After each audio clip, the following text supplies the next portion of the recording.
Hello student, welcome to our YouTube channel अपना class by पीपल दुबे। हमने क्लास 9th का आपका 4th चैप्टर दो चर वाले रैखिक समीकरण हम डिस्कस कर रहे थे।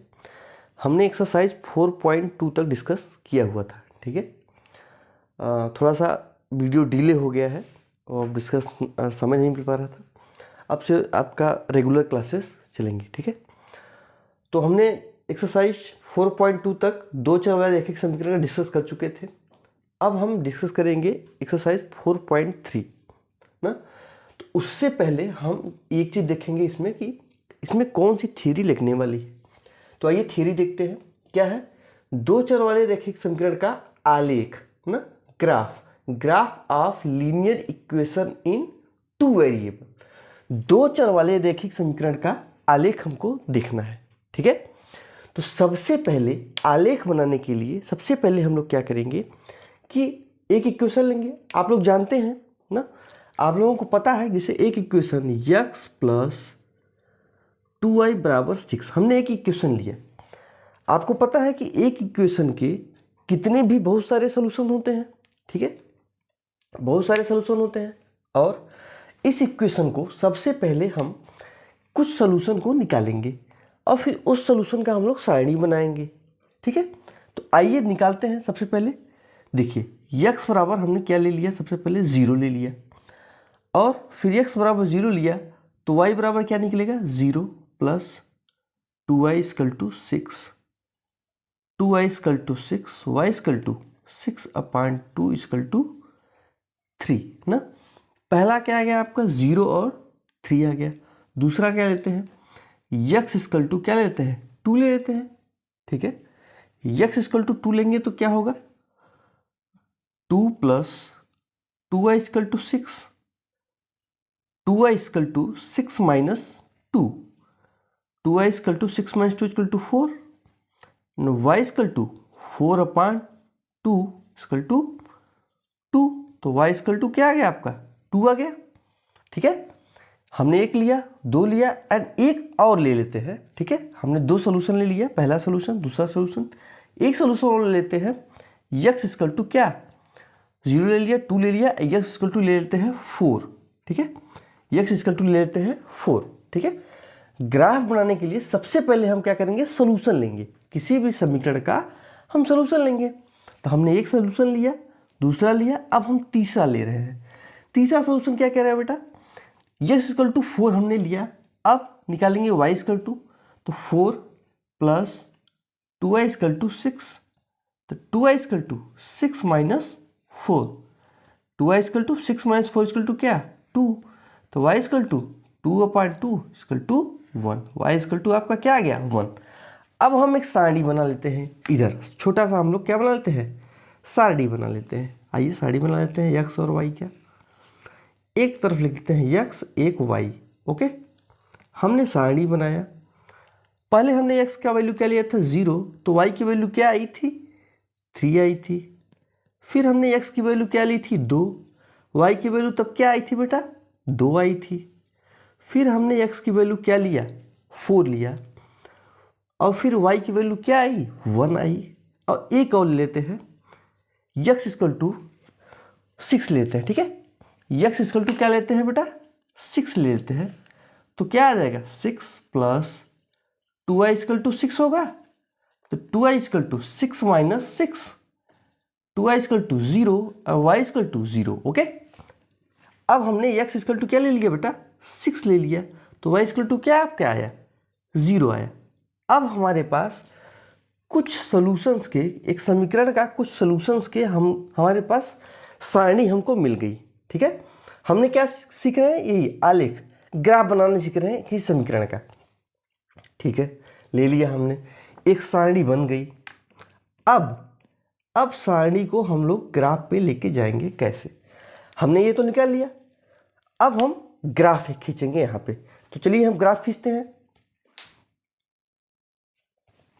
आइए हम लोग ग्राफ खींचते हैं। सबसे पहले यहाँ ये क्या हो गया आपका, y अक्ष, और ये क्या हो गई आपकी x अक्ष। ठीक है, ये आपका हो गया बेटा x अक्ष, ये हो गया आपका y अक्ष। x इधर क्या हो गया, x dash, y Y dash. हमने थर्ड चैप्टर पढ़ा हुआ है, कोऑर्डिनेट ज्योमेट्री में हमने ये चीज़ पढ़ी हुई है, ठीक है। तो पहला चतुर्थांश हमने क्या पढ़ा था, इसमें प्लस प्लस होता है, दूसरा चतुर्थांश माइनस प्लस, तीसरा चतुर्थांश माइनस माइनस होता है चिन्ह उसका, और चौथा चतुर्थांश क्या होता है, प्लस और माइनस होता है, ठीक है।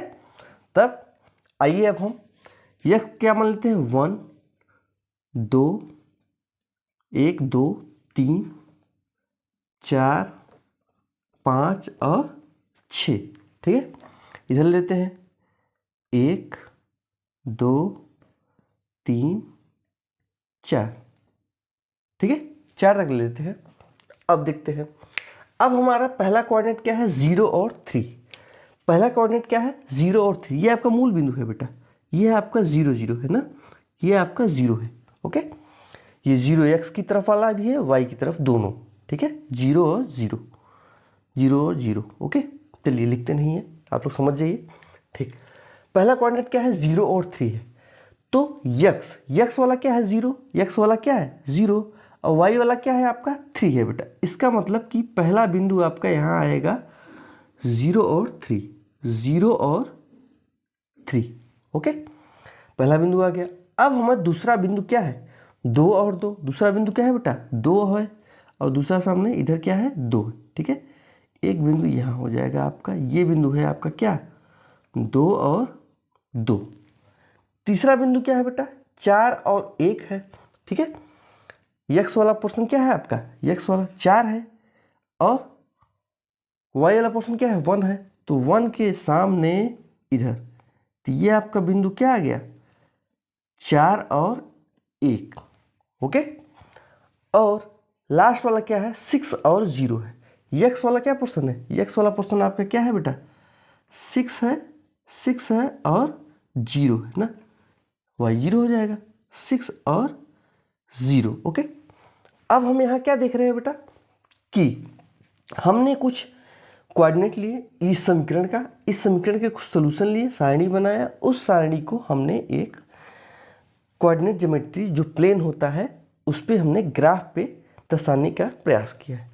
तो हमने कुछ बिंदुओं को दर्शाया, अब इन बिंदुओं को क्या करते हैं, मिला देते हैं। इन बिंदुओं को जब आप मिलाएंगे तो आप क्या पाएंगे कि एक रेखा बन रही है ए और बी। एक रेखा क्या बन रही है, ए बन रही है और बी बन रही है, ठीक है। ये आपका 0 3 है,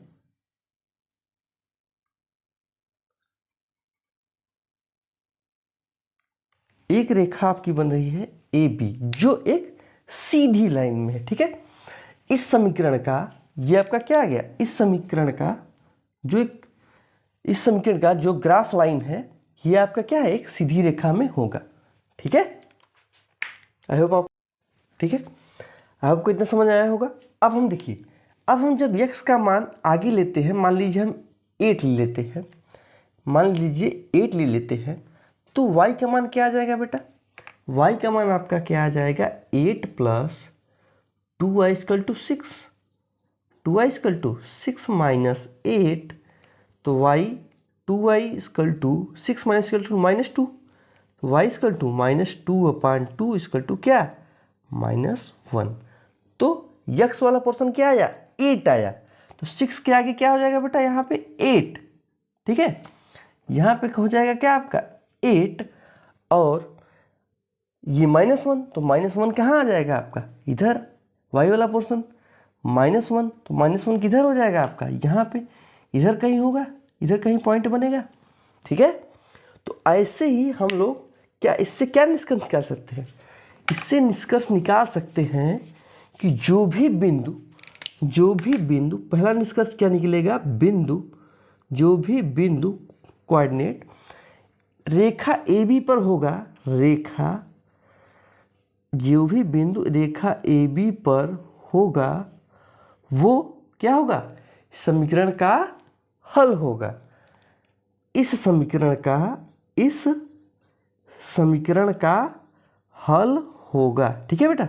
ये समझ में आया, क्योंकि हमने 8 लिया और -1 आया, ठीक है, इसी रेखा पे प्रदर्शित करेगा, और वैसे ही जब इस रेखा को आगे बढ़ाते जाएंगे तो 8 लेंगे, फिर 10 लेंगे, तो क्या आ जाएगा, -2 आ जाएगा। ऐसे ऐसे करके वो आता चला जाएगा।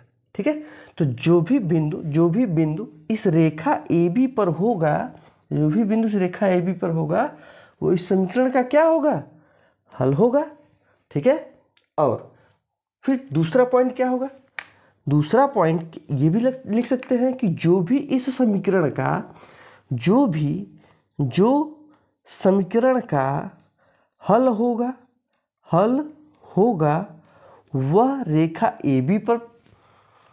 AB पर स्थित होगा, वह रेखा AB पर स्थित होगा, AB पर स्थित होगा, ये भी तो होगा। ठीक है, जब आपका कोई भी बिंदु AB पर होगा तो इसका क्या होगा, इस समीकरण का हल होगा, और जो भी हल इस समीकरण का होगा वो रेखा AB पर निरूपित होगा, AB पर स्थित होगा। ठीक है, और तीसरा बात क्या निकल के सामने आता है, जो बिंदु, तीसरी बात यहां लिख देते हैं बेटा, जो बिंदु रेखा AB पर नहीं होगा, AB पर नहीं होगा, वह समीकरण का हल नहीं होगा, वह समीकरण का हल नहीं होगा। ठीक है, हल मतलब सॉल्यूशन। ओके, आपको आई होप ये समझ में आ गया होगा। जो बिंदु रेखा, 3 बातें इससे निकल के सामने आती हैं। देखिए, पहला बिंदु रेखा AB पर होगा, जो भी बिंदु रेखा AB पर होगा वह समीकरण का हल होगा। ठीक है, और जो भी समीकरण का हल होगा वह रेखा AB पर स्थित होगा। और तीसरी बात, जो बिंदु रेखा AB पर नहीं होगी उसका समीकरण का हल नहीं होगा। ठीक है, ये तीनों बातें आपको ध्यान में रखनी है। थोड़ा सा आगे चलते हैं आप, आई होप इतना आपको समझ में आ गया होगा। ठीक है, आगे चलते हैं। अब इसमें दूसरी चीज क्या दिया है बेटा, दूसरी चीज हम सीखते हैं कि जैसे कोई बिंदु आपका दिया रहेगा, जैसे बिंदु दिया है 1 और 2, कोई बिंदु यहाँ पे दिया हुआ है। ठीक है, तो यहाँ पे पूछ सकता है आपसे, क्वेश्चन क्या पूछेगा आपसे, क्वेश्चन ये पूछ सकता है कि ये बिंदु जो है, बिंदु में इस प्रकार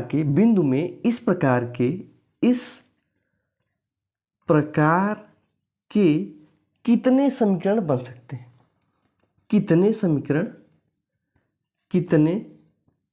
समीकरण हो सकते हैं या बन सकते हैं। ओके, ठीक है, बिंदु जो दिया हुआ है 1 और 2, इस प्रकार के कितने समीकरण बन सकते हैं। ठीक है बेटा, ये आपसे क्वेश्चन पूछ सकता है। ओके, तो सबसे पहले हम लोग क्या करेंगे, देखिए ये है आपका x और ये है आपका क्या, y है, ये है आपका x और ये है आपका y।